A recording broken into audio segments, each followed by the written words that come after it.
As you can see, a few flurries up across northern New England. Next system to affect us, that's that area low pressure in the mid-Mississippi Valley. It's going to be passing just to our south tomorrow, but not first thing tomorrow morning. In fact, it'll be sunny first thing tomorrow morning with a temperature about 30 degrees. I'll have much more on tomorrow and that next little system that's going to be passing to our south, and a look at the week ahead coming up shortly. Okay, Barb, thanks. I think We're Alive said this. Have a holly jolly Christmas. Sounds pretty nice, but for many of us, the days leading up to Old St. Nick's little visit can be just a little bit hectic. Just a bit. You know, what to buy, how much to spend. Laura Clarizio braved the crowds to check out the last-minute rush.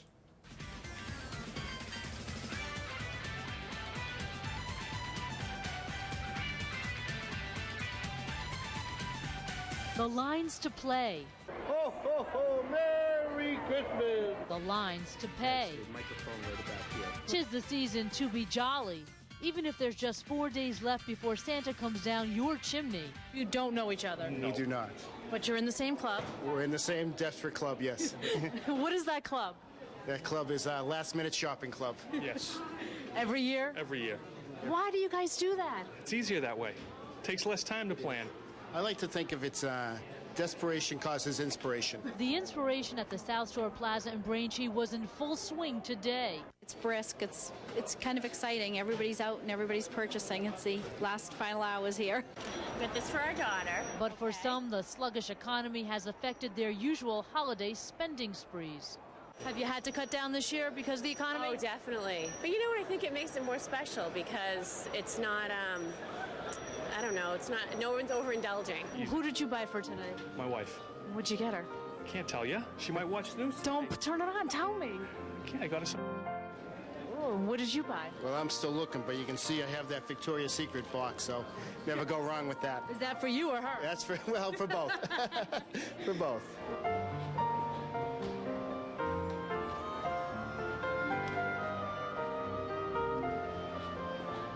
In Braintree, Laura Clarizio, the 10 o'clock news.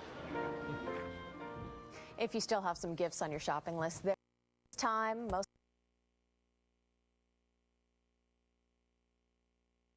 They waited a long time for this moment. Die-hard fans hoping once and for all the curse will be reversed. Hours, even days outside Fenway, hoping to be a part of history, even if they can't get a seat at the series. Laura Clarizio now with more on all this fan frenzy. Every city likes to boast they have the greatest fans, but after all of these years of hanging in there and hoping to reverse the curse, Red Sox fans are proving they are among the best. God bless the Red Sox, baby. We're going #1 this year. World Series. Woo! The fan frenzy at Fenway hit an all-time high. Lines, lines, and more lines. No, not World Series tickets. No. What can you say, though? We're here. We're close. The tickets for a ballpark tour. But those, well, you might say a little more idealistic, waited for World Series tickets. George Odell's first in line. He's been camped out since 9 a.m. Thursday. Well, George, I hope you get in. And you're getting in. I'm getting in. All right. Oh, yeah. I'm happy for you. Yes. You deserve it. You waited a very long time. Yes, I did. But well worth the wait. Well worth the wait. To be part of history like this is just going to be awesome. Red Sox! To pass the time, some played games, fantasized about being on the team, and others snoozed. That is until we showed up. Good morning to you! And in the midst of Red Sox Nation, we did spot some Cardinals circling around. Do we have another St. Louis fan? Big time. I wouldn't say that too loud. Right across the street, right over there, we've got a crowd of Red Sox fans. I know, I see that. You don't care? No, I don't care. All right, let me hear you say it again then. St. Louis! You're a brave man. That, of course, prompted response from diehard Red Sox fans. Because they're going to lose.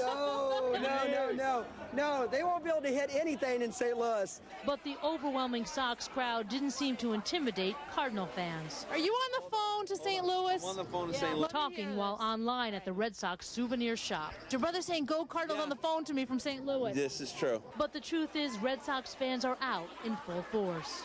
You've been here forever. Have you ever seen it this crazy? Never. Throughout all my years, I've never, ever seen it this crazy. We've lived through 67, 75, 78, 86. By far, this is the craziest it's ever been. those of all ages hoping history will not repeat itself. Let me say, go Red Sox. Go Red Sox.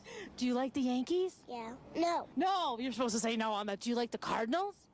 Yeah. No. No, you're supposed to. Do you like the Red Sox? Yeah.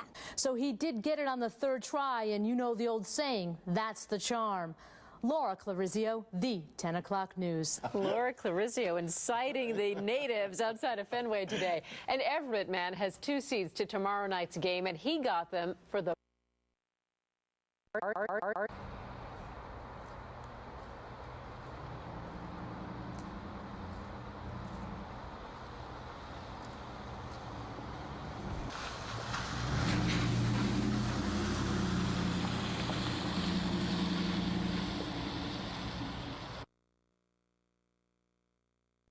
And I suppose then there's this sort of intertwinedness of perhaps the technology helps people maintain the awareness. So probably this week we don't need any more technology to maintain our awareness. We find out that there's a magnitude 8 earthquake. There will be warnings out across the whole Atlantic, both sides of the Atlantic. Don't go down to the beach. What about a year from now? What about 2 years from now? Maybe with a monitoring system that maybe is not as big and expensive as what they have in the Pacific, but maybe more than what we have now, we would be watching some of the wave moving across. And since our consciousness has been raised now, maybe that, maybe that would be enough. A tsunami could happen here, but is it as likely here as it is on the Pacific Ocean or in the Indian Ocean? I think the answer has to be it is not as likely.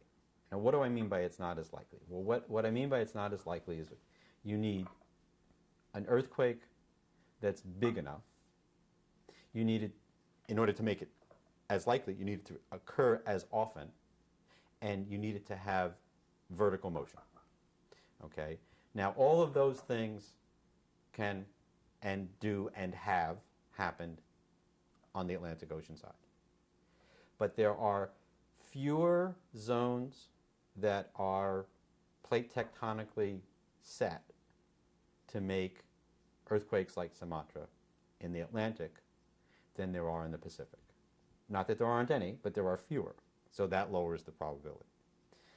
Those that are do not have the kinds of plate boundaries that are as likely to make 9s. They're a little bit more likely to make 7s and 8s. So that lowers the probability also. So for all of the, and I guess then the one other thing is I said the frequency of occurrence. In the end, if you look at a map of seismicity of the globe, you see the ring of fire around the Pacific. That doesn't, then you look a second time, and you say, oh yes, and there are other earthquakes in other places, and you see the Caribbean, and you see earthquakes in the interior of the North American plate. Okay, but the Pacific Ocean, on top of the fact that it's there ready to make these kinds of earthquakes, and that these kinds of earthquakes are the vertical kinds of earthquakes, on top of all of that, there's a lot of earthquakes in the Ring of Fire around the Pacific, and there are more there than in the area around the Atlantic. So that all those reasons conspire to make the probability much lower here than in the Pacific. But what do we mean by probability? Probability is basically how often something happens. So to say that the probability is lower doesn't mean that it wouldn't happen. Happens much less frequently. You okay? Sit more on this side. Oh, sorry. Given that probability, it exists, but it's much lower than in other areas, such as the Pacific. Are there other natural disasters that are more likely to happen here that we should perhaps be thinking about putting resources into protecting people from? Well, that, of course, is a very difficult question for any citizen to answer, and it's a difficult question for a scientist to answer. I study earthquakes. So, well, the first thing that comes to my mind is, since I study earthquakes in the eastern United States, the first thing that comes to my mind is just earthquake hazard on land in the eastern United States without thinking about the ocean. On the other hand, that's probably very myopic on my point. I mean, and there is a hazard there. And it's a significant hazard, and that's what we study at Weston Observatory, and it's important and it's good that we're studying it. On the other hand, is that the most important thing where we should be putting our money in? Hurricanes along the East Coast. Now I'm moving outside of my own particular scientific area. And now I'm kind of speaking like any other citizen. Hurricanes along the eastern coast are much more frequently and much more of a hazard than eastern earthquakes on land or tsunamis off the coast of the Atlantic. I bet snowstorms. I don't know. I haven't done the calculation. Snowstorms can be fatal. So you have all of these natural hazards. How do we decide that tsunami hazard is great enough that we need a tsunami warning system? I guess we do by way of democracy. I don't know. I'm really just speaking like a citizen.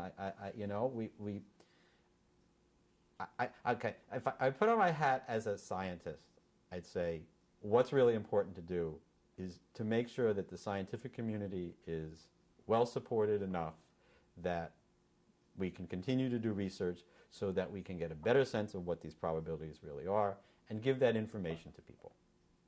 And I think that's an important thing for the science to be done. But once the people have the information, I think then it's democracy. And just because when you said the information made me think of this. So just people sitting home, we're seeing these just unimaginable pictures out of the tsunami ravaged areas and reading the stories. And this would be the time when people are concerned and might advocate for a tsunami warning. But really, given what already exists, given sort of the infrastructure within the scientific community that exists now, the research that's being done, how concerned should people be that if there were a tsunami, that the warnings would go out, that they would be able to know in time just with what exists now? I think it's a matter of consciousness. I think right now we are I don't know, because I have not sort of done a complete analysis of exactly what it would take to make a system in the Atlantic, but I am suspecting that if there was, as I said before, if there was a magnitude 8 earthquake tomorrow, next week, whatever, and the seismologist saw it and we knew that it had vertical motion and it was undersea, we'd have a warning system. I think we'd just all be very conscious of it. And now I apologize because I forgot the question you asked. That was just it. So how reassured or non-reassured should people be that they would get word in this area if a tsunami happened? I think they would get word in this area if a tsunami happened soon. I think that it's quite possible that 5 years from now people would forget this. And so that's when I was trying to link it together and think that maybe if there was some sort of better tsunami warning system, maybe not as extensive as it is in the Pacific, that then you have these bells and whistles, and I don't know exactly how it all works, but people who are working at the Pacific Tsunami Warning Center in the Pacific, they have cell phones, they have buzzers that go off, they get email messages that are sent to them, and so you could do that without having to add a lot more stations at sea.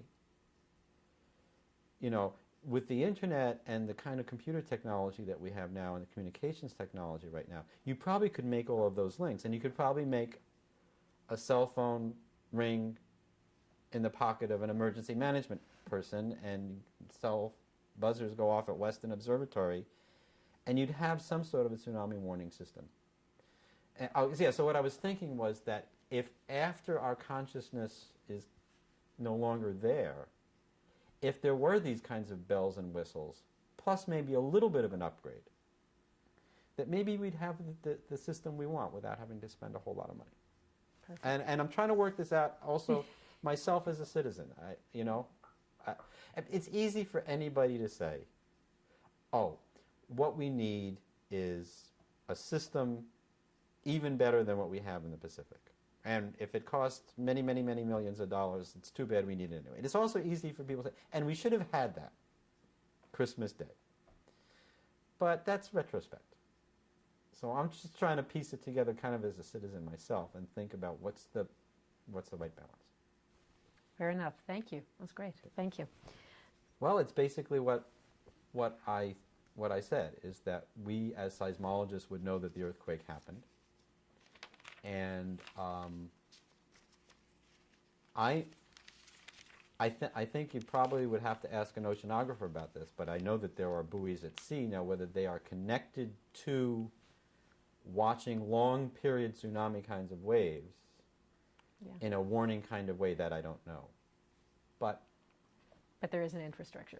There is. Seismologists can see it, get word, and or interact with the oceanographers, and then figure out how to get the emergency Again, I'm folks sort involved. of just thinking it out loud, but the first thing that would come to my mind would be Woods Hole Oceanographic Institution. They have buoys out at sea, and they're doing all kinds of research, and maybe they already have some component of it that measures these longer period waves, and maybe it's just a matter of linking it together better. Right. But we're all being educated. But as you said, if you saw that earthquake, you can get 2 shots instead. Do you have a sense of what the system that they have? To think about it until last week, I have kind of the same sense that everybody else has, is they're saying a few $1 million. Yeah. But I've read that in the newspapers. Yeah. And so it likely to do something as elaborate as what they have. You see that? It's a New York Times article. They tried to call people in the Indian Ocean region. Okay. There were seismologists with kind of same kind of stuff that I do, except that their thing is tsunamis, and they were working there, and there were a couple of them. Right. There's a story about how the director was called away from a Christmas party with a level of awareness that in itself is a warning sign. Right, because now people are going to pay attention. Yeah. Wow. You're going to go and... Wait, am I on? Yes. I guess I can ask that question. That's not a politically incorrect question. You're going to speak to the Congress. It'll be interesting to see. So is your sense, I guess you'll probably know after your next interview, but is your sense that this is going to catch on and we're going to be hearing about this for the next... I don't have a sense of that. Yeah, you'll know after you speak. Yeah, perhaps after I speak with him and his office, and that might also be an indicator of just where it's. He may end up having sort of the thought that you had, that Woods Hole and other people doing oceanography research. We have 3/4 of the infrastructure that you need anyway. Yeah. And with a little bit extra, we could maybe it'll sort of happen. Yeah. I wonder if people, by linking things together. If lay people kind of, this is sort of my sense of tsunami warning systems. That kind of like your alarm system. Yeah, it's no less concrete. It's just it's a time scale thing. Mm. The earthquake waves travel across the earth in minutes. The tsunami waves travel across the ocean in hours. So now if you picture that, and the plates move, plates move over millions of years. Yeah. So if you picture linking all of that together and change the time scale, it's like any other type of... Yeah, it's actually a terrific, and you have time to tell people. Yeah. Really, in the ideal. Take the whole thing and shrink it down completely, and it's totally analogous to an airbag in a car. Huh, yeah. Right? Yeah. There's a certain amount of time that it takes for the impact. College and Western Observatory. This is the location of the earthquake. This is, I was just saying a few minutes ago that it takes minutes for the wave to get to the other side of the earth. So each one of these circles is a minute. So in 9 minutes it had reached Africa. In 15 minutes it had reached North America. And in 16 or 17 minutes it had reached Boston College. This is a record at Albuquerque, New Mexico. I happen to put up Albuquerque, New Mexico because it's one of the world-class, long-standing seismic stations. This is your standard 24-hour record that you're normally thinking of, except it's off-scale. Wow. It's off-scale. By the way, that's what I saw when I looked at these other stations on the internet. By the way, the reason why mine is not off-scale is because this is part of our educational seismic seismic network where we have seismographs in schools, and so they're cheap, less expensive, less sensitive. And that's why these are on scale and these are off scale. Put back to yours again, the one you saw this Christmas Day or Christmas evening. Here, you need a pointer. We were out at a Christmas afternoon get together with some friends. We came home. This would be around was early evening. We came home around here. I checked this. I happened to check this instrument because on Friday we had just calibrated it, and I knew that it was working perfectly, and I wanted to check that it was continuing to work. So I saw this, not all of these other extra waves here, through the internet from home. Just looking at that alone, it was kind of curious to me, and I thought, gee, this looks like something really big. At that point, I see, this is an hour later. Once you see these waves, which actually, this would be 45 minutes later when you began to see them. Once you see these waves, then you know that it's a really big and distant earthquake. So as we started to get 20 minutes, 30 minutes into it, I began to say to myself, oh, this must be far away, and then, therefore, it must be really big. And of course, I just kept thinking, oh, it's someplace on the other side of the Earth. Turns out that it was here, as we all know that. So these are the seismograms. Off scale for 24 hours, begins to come back on scale 24 hours later. But look, at the Earth is still oscillating. Some of these sort of high frequency wiggles in here are aftershocks, but the lower frequency ones, they are from the main shock. Those are not aftershocks. And here it is a day and a half, 2 days later, and they're still happening. But bottom line, you could see it, other seismologists could see it, and if those seismologists who had been tracking it in that part of the world were able to get in touch with the right people, it all could have connected, I think. There could have been sufficient warning. Yeah. Isn't that sad? Yeah, it really is. Here is an animation from, this is from NOAA. They put together an animation. If you look at the time sequence here, it's minutes, okay? So that's an hour, 2 hours, 3 hours. Wow. So there was a lot of time. Yeah. There was a lot of time to warn people. This is a simulation of what would happen if there was an earthquake. In this case, it's Hawaii, and in this case, it's Alaska. And so each of these bands is an hour. So from Hawaii, it would be 1, 2, 3, 4, 5 or so hours before it went to, say, California.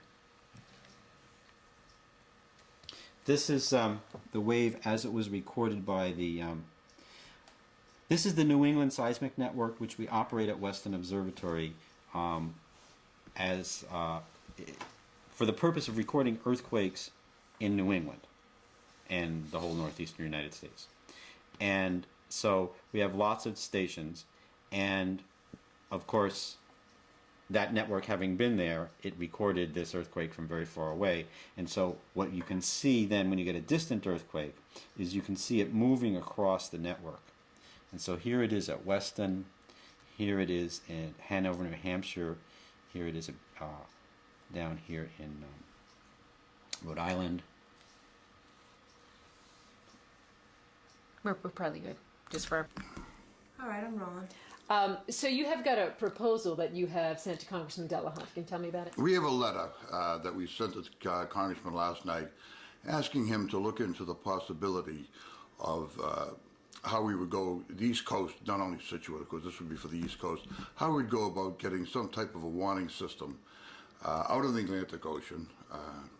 My understanding is it's not that much money, it's not millions of dollars or billions of dollars, but for relatively short money, this system can be put in and would give the people on the East Coast, from Maine to Florida, I guess, some sort of a warning so that disasters that struck Indonesia and that area over the past couple of weeks just possibly could be avoided here. Has it changed? What happened in Asia? Has that changed? What happened in the Indian Ocean? Has that changed how you feel about living here right along the coast? No, I don't think so. I think when you live on the coast like we do here and others do along the coast, you come to expect storms. Of course, not storms like they had over there, of course, but we had the blizzard of '78, we had the no-name storm. These were 100-year storms that came within the past 25 years. And people talk about earthquakes and this type of disaster happening every 500 years or 300 years.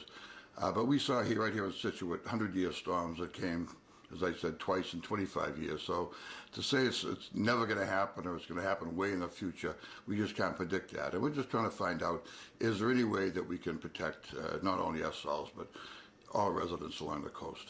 How big a threat do you think it is? I don't know. I have no idea. I think that we could see, we see just by the news and watching the television what devastation it brought to that section of the world. Could it happen here? I suppose it could. And so even if there is a cost, do you feel it's worth the peace of mind? Oh, I think absolutely. I think not to get political, but we spend money on a lot of things that aren't half as important as this is. So I think, if we can protect the lives and the safety of people, I think it's well worth the money spent. Okay, Joe. Thank you. I just know that this type of system is working now on the West Coast. It's working in other parts of the world. Mm-hmm. It's tested it works. It gives people some warning, maybe not 2 days of warning, but maybe a couple of hours, right. And certainly be enough time for people to evacuate the coast and get as far inland as possible. Right. Reading the news and seeing the devastation, and after finding out we didn't have anything on the Atlantic coast to protect us like the Pacific coast does, it just sparked an interest on my part. Yeah. So it wouldn't be obviously just for New England, but the whole entire entire coast. I think from Canada to Florida. Yeah, you're thinking big. Yeah, I think if it would be good for New England.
It's rare, but tsunamis have struck the East Coast. And now a selectman here in Situate. I'm sorry.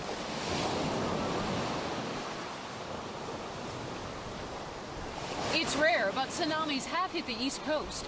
And now a selectman here in Situate wants the Atlantic to get what the Pacific already has, an elaborate tsunami warning system. One more time. Sorry, Kevin.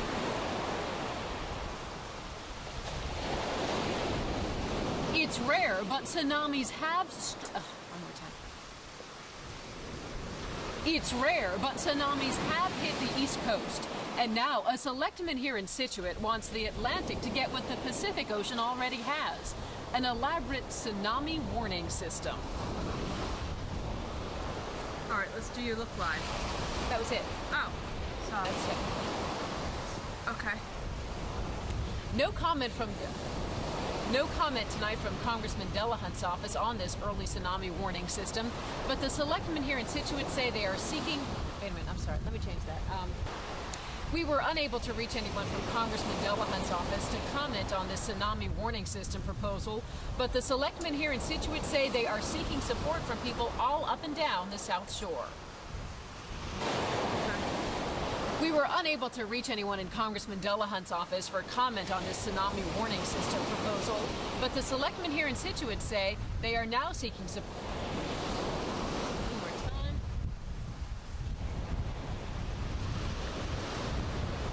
We were unable to reach anyone in Congressman Delahunt's office for comment on this early tsunami warning system proposal, but the selectmen here in Situate say they are now seeking support from people all over the South Shore. Live in... Sorry, one more, last time. Here we go. We were unable to contact anyone from Congressman Delahunt's office for comment on the tsunami warning system, but the selectmen here say they're now seeking support from people all over the South Shore. In Situate tonight, I'm Stephanie Lyden, the 10 o'clock news. Okay.